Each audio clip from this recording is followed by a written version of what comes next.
세상에는 참 다양한 종교가 있습니다.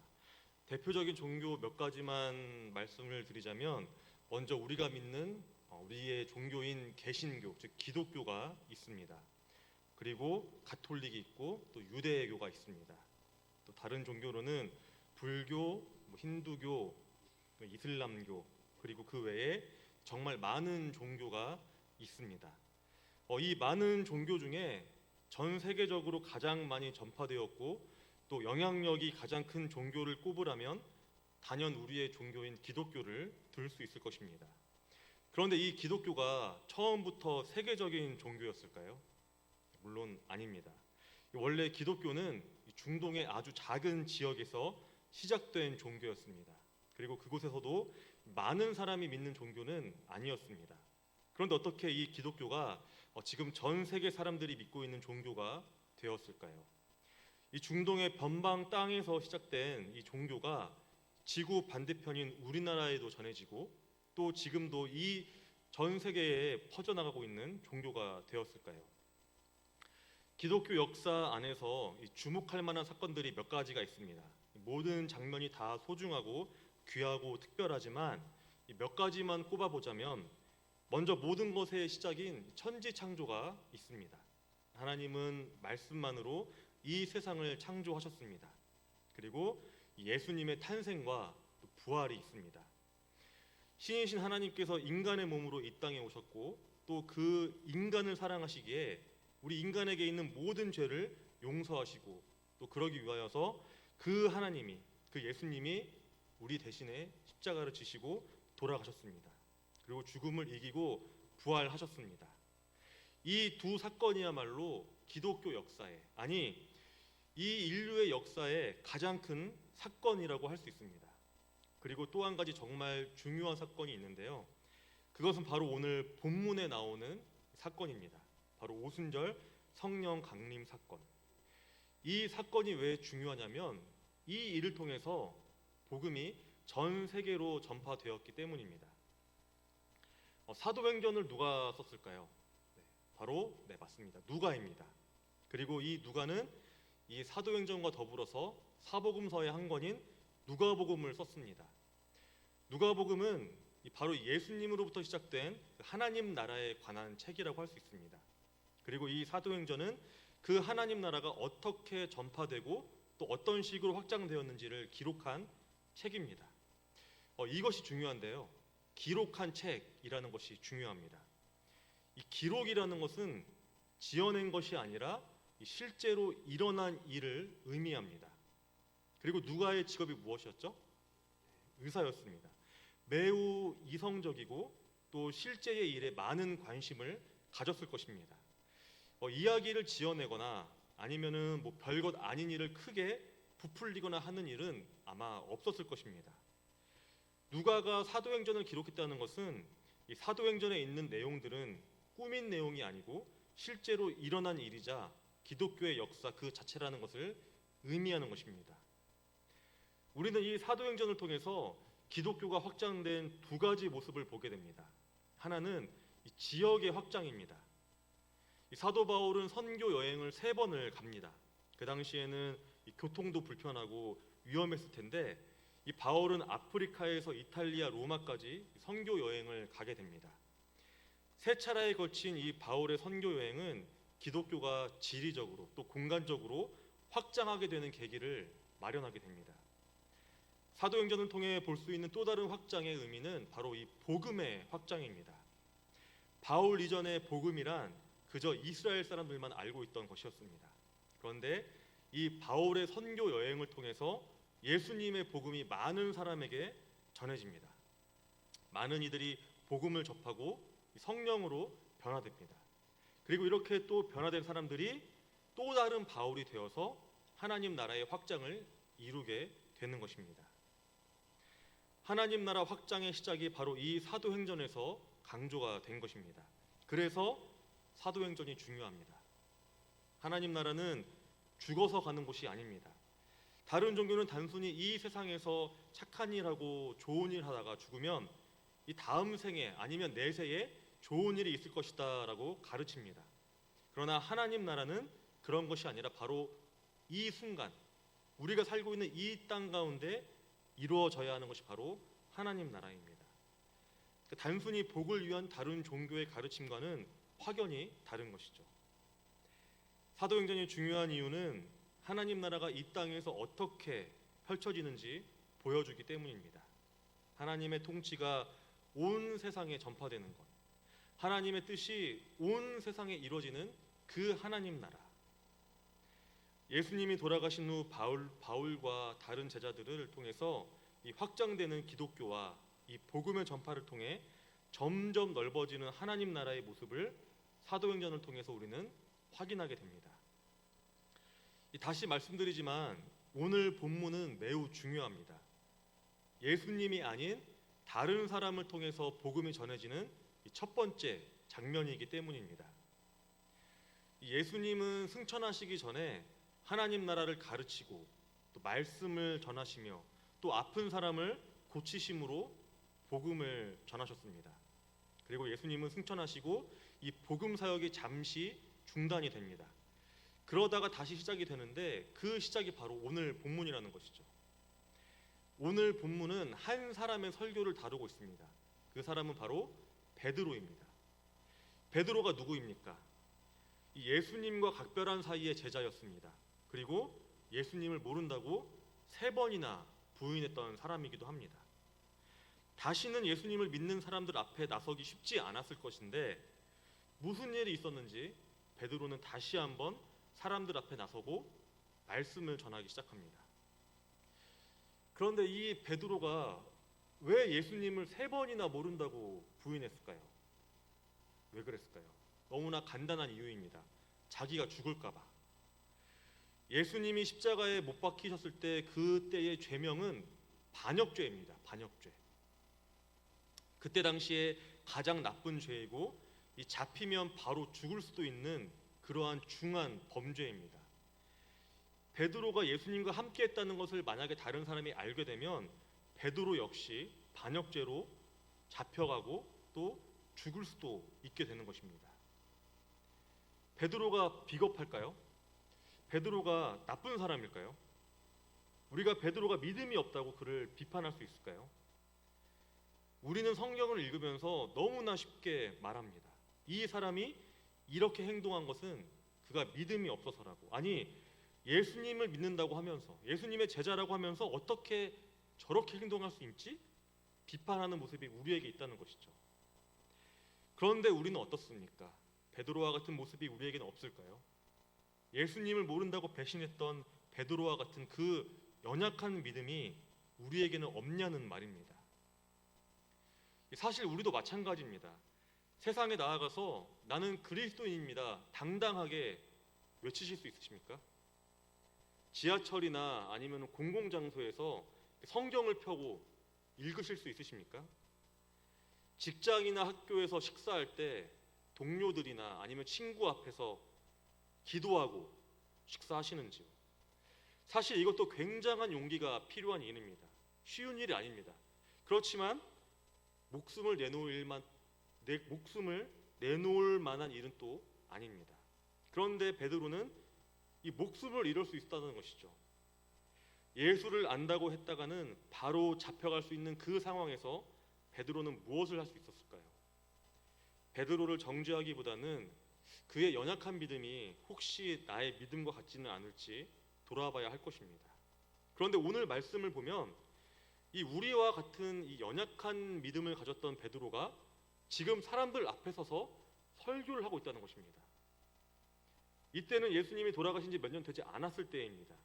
여전히 로마 군인들은 예수를 믿는 사람들을 잡으려고 합니다. 그래서 초대교회는 이 마가가 사는 집의 다락방에 모였습니다. 사람들의 눈을 피해야 하기 때문이죠.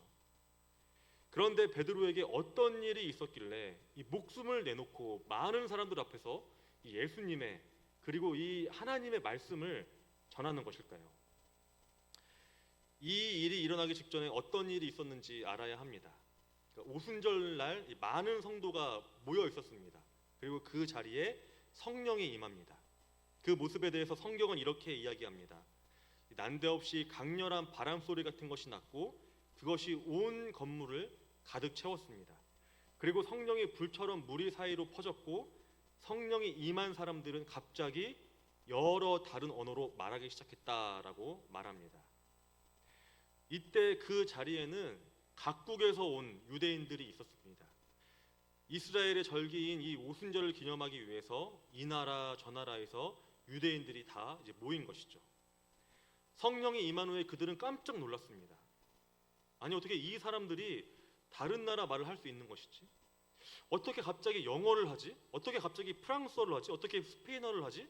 이런 식으로 놀라기 시작합니다. 그런데 정말 중요한 것은 이들이 외국말을 했다는 것이 중요한 것이 아닙니다. 그러니까 성령을 입고 한 번도 가지 못한 나라의 말을 했다는 것이 중요한 것이 아니라 그들이 한 말의 내용과 그 상황이 중요합니다. 상황을 먼저 보면은 이 사건은 구약의 한 사건과 완전히 반대가 되는 사건입니다. 어떤 사건일까요? 바로 이 창세기 11장에 나오는 바벨탑 사건입니다. 창세기 11장을 보면 사람들이 이제 교만하고 타락하여서 하나님께 도전을 하게 됩니다. 그 정도가 얼마나 심했냐면 하나님과 최대한 가까이 가려고 실제로 어떤 노력을 합니다. 바로 이 탑을 쌓은 것이죠.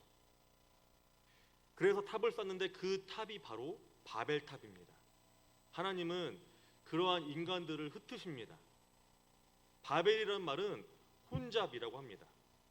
언어를 혼잡하게 하셔서 이 족속을 나누고 언어를 나눕니다.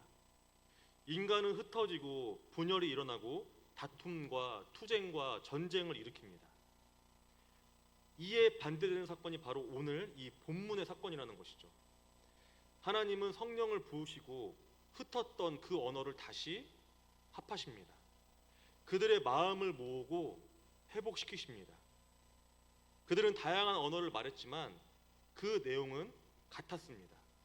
그들이 어떤 말을 했냐면 11절에 있는 하나님의 큰 일을 다 같이 말합니다. 각기 다른 나라 말을 했지만 말의 내용은 하나님의 큰 일입니다. 우리가 말을 할 때의 과정은 이렇습니다.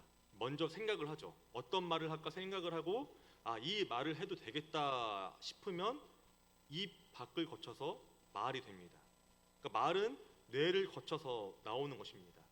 자기가 하는 생각이나 또 표현하고 싶은 것을 말하는 것인데 이 성령에 휩싸인 사람들은 그들이 생각하는 것이 아니라 그들이 표현하고 싶은 것이 아니라 저절로 이 하나님의 일들이 입을 통해 나왔다는 것입니다. 이제 그 사람들이 길거리로 나옵니다. 성령으로 변화된 사람들이 이제 세상에 나오기 시작한 것이죠. 이들을 본 세상의 반응은 어땠을까요? 성령으로 변화된 사람들이 나왔구나.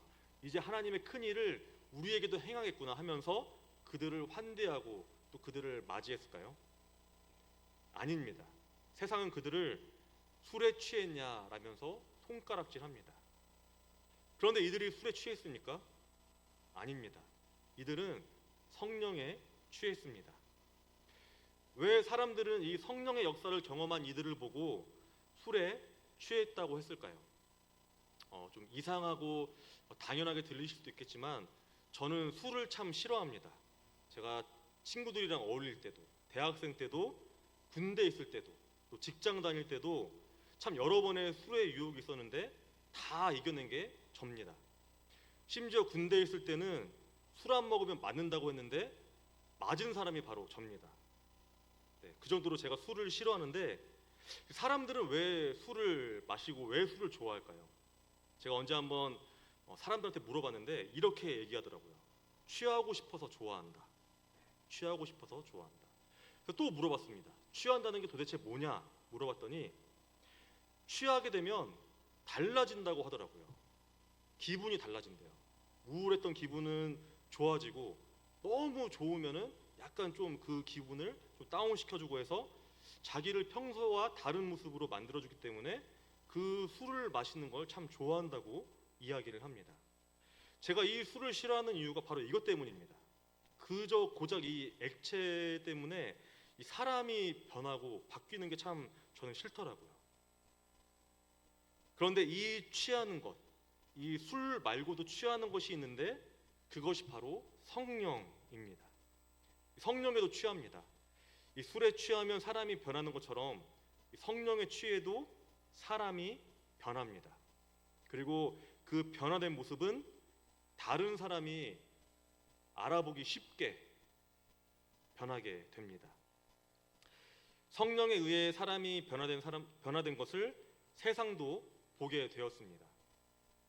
그러니까 그들이 이들을 보면서 술에 취했다고 말할 수 있는 게 어쩌면 당연한 것이, 그들은 성령에 취해서 변화된 사람들을 본 적이 없기 때문에 어떻게 보면 이 술에 취했다고 말하는 것이 당연할 수도 있습니다.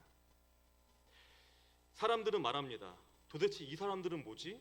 처음 보는 모습인데, 뭔가 달라 보이는데 저 사람들 술에 취한 거 아니야? 이렇게 이야기를 한 것입니다. 이렇게 성령으로 변화된 사람 중에 한 사람이 바로 베드로입니다. 변화된 베드로는 그렇게 아끼던 목숨도 뒤로 한 채 사람들 앞에 나서서 말씀을 전합니다. 내용은 이렇습니다. 마지막 때에 모든 사람에게 성령을 부어주겠다. 아이에서 노인에 이르기까지 남녀노소 없이, 그리고 종에서 귀족에 이르기까지 신분의 차이 없이 모든 사람에게 하나님의 비전을 주겠다라는 것입니다. 우리는 이미 알고 있습니다. 이 말씀이 구약에 이미 선포된 것을요. 요엘서 2장 28절에서 32절의 말씀을 베드로는 인용합니다. 그런데 이 베드로의 설교는 단순히 요엘의 이 말씀을 인용한 것이 아닙니다. 그의 설교는 이 요엘서의 말씀을 더 확장시킵니다. 구약을 보면 선지자들이나 예언자들이 이 꿈이나 환상을 통해서 하나님의 말씀을 받게 되는 것을 우리는 보게 됩니다. 그런데 이제는 성령을 받은 모든 이가, 예언자, 선지자뿐만 아니라 모든 사람이 성령을 받게 되면 하나님의 말씀을 받을 수 있고 하나님 나라의 확장에 참여할 수 있게 되었다는 것이 이 베드로의 선포라는 것입니다. 성령에 취하게 되면은 변화되고 또 그 변화된 삶으로 이 땅을 하나님 나라로 만들어갈 수 있습니다. 성령으로 우리가 변화하게 되면 나의 이 죄된 모습은 물론이고 내 주변, 그리고 이 세상의 부조리와 또 불합리한 것에도 민감하게 됩니다. 내가 지은 죄에 대해서 진심으로 회개하고 다시는 그 죄를 짓지 않고자 노력합니다. 내 주변에 있는 사람들에게 사랑의 마음으로 다가갑니다. 그리고 사랑의 공동체를 만들기 위해서 노력합니다. 이 사회에 어려운 사람들이나 불합리한 것들이 있으면 내가 가진 능력을 최대한 발휘해서 그것들을 수정하고자, 고치고자 노력하게 됩니다. 이것이 바로 성령에 취한 사람들의 모습입니다. 성령에 취한 사람들이 많아지면 이 세상은 어떤 모습으로 변할까요? 교회 다닌다고 또 예수님 믿는다고 말을 한다는 그 사람들이 다 성령에 취한 사람들일까요? 당장 우리나라만 해도 한국 교회 그리고 기독교인이 참 많습니다. 한때는 1,000만 명이나 된다고 했습니다. 그리고 국회의원 중에서 40%나 기독교인이라고 합니다. 그런데 이 세상에 정의와 공의가 넘칩니까? 아니, 당장 기독교인이 넘치고 넘치는 교회가 우리 성도님들이 보시기에 하나님 나라는 이런 곳이다라는 생각이 드시나요? 거기까지 갈 필요도 없습니다. 나를 돌아볼 때에, 내 자신을 볼 때 성령으로 변한 사람으로 보이시는지요? 우리가 먼저 성령에 취해야 합니다. 기도해야 합니다. 죄를 회개해야 하고 말씀과 가까이 해야 합니다. 그리고 그 말씀으로 살아내야 하고 하나님 나라의 비전을 따라 살아가야 합니다. 그리스도인으로 사는 삶은 힘듭니다.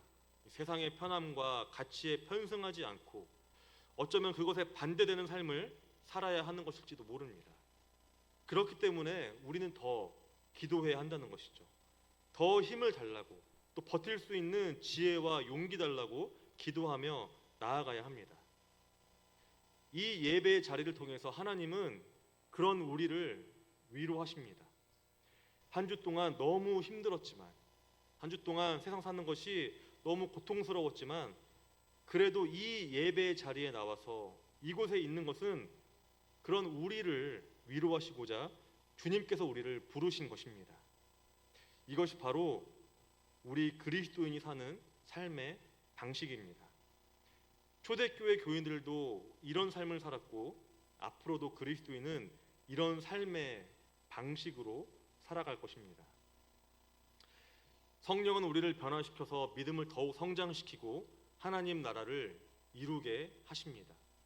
그렇게 우리는 성령에 취해야 합니다. 성령에 취했으면 좋겠습니다. 오늘 이 말씀을 기억하시면서 그리스도인으로 이 세상에서 승리하는 우리 모두가 되기를 소망합니다.